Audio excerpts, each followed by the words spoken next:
Kama una acid reflux pamoja na vidonda vya tumbo, unashauriwa kutumia oats kwa sababu oats ina chanzo kizuri cha nyuzi ambacho kitenda kukusaidia kulinda tumbo, lakini pia kulainisha choo chako kwa mtu ambaye unapitia changamoto ya kupata choo au tumbo lako kujaa gesi mara kwa mara na kujihisi umeshiba muda wote.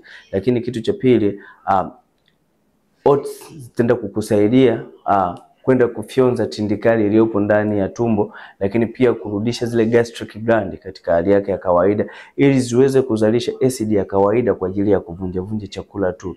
Lakini kitu cha tatu, inaenda kuimarisha kinga yako ya mwili kwa mtu ambaye umeathirika na vidonda vya tumbo pamoja na acid reflux kwa muda mrefu. By the way, nimekuwa nikiwasaidia watu wengi wenye changamoto ya acid reflux pamoja na vidonda vya tumbo kuweza kuondokana navyo. Chukua namba yangu bio niweze kukusaidia ni namna gani unaweza kuondokana na changamoto yako na ukaisahau kabisa ndani ya siku 7.